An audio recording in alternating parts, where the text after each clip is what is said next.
স্বজন এই হামলায় তখনই আমাদের এই দেশের স্বাধীনতাকে বিতর্কিত করার জন্য আপনার মারবেন বড় বড় হামলা আছে।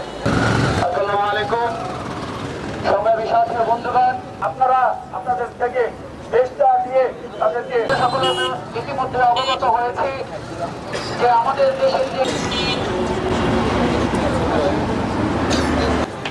এর জন্য প্রথমে তাদের প্রতিকার চায় অনকিত বিলম্বে চেষ্টা করছে তারা বিভিন্নভাবে পায়তারা করছে। এই নারায়ণগঞ্জের তারুণ্যের শক্তি সব আমাদের, সুতরাং তারুণ্যের ঘণ্টারুণ্যের শক্তি আছে তা আমাদের। পূর্বে যেই তারুণ্যের সমাজ কখনো অন্যায় আপোষ করে না, আপনারাও যে অন্যায়ের গল্প বলবেন ছাত্র সমাজটা মেনে নেবে না। পথকে লাল করতে জানে ছাত্র সমাজ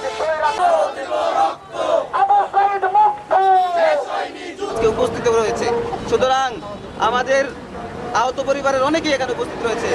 আমরা স্পষ্ট ভাষায় বলে দিতে চাই, সকল প্রকার অপরাজনীতি এবং অপশক্তিকে নির্মূল করে দিতে সোনারগাঁ, রূপগঞ্জ, ২৫০০, নারায়ণগঞ্জ সদর, বন্দর সহ সারা বাংলাদেশের ছাত্র জনতা কিন্তু ঐক্যবদ্ধভাবে আবারও প্রয়োজনে মাঠে নেমে পড়বে। প্রয়োজনে আমাদের দ্বিতীয় গণ অভ্যুত্থান হবে। আমাদের কেন্দ্রীয় নির্বাহী কমিটির সদস্য সহ যাদের আমাদের কেন্দ্রীয় সদস্য সচিব আরিফ সোহেলের এই হামলার তীব্র নিন্দা প্রতিবাদ জানাই। প্রশাসন, পুলিশ ঐক্যবদ্ধভাবে ২৪ ঘন্টার আলটিমেটাম, যে আলটিমেটাম দেওয়া হয়েছে সেই আলটিমেটামের মধ্যেই যেন দোষীদেরকে সকল হামলা ঘটনা ঘটছে তাদের প্রত্যেককে শনাক্ত করে তাদের বিচারের দাবি জানাই।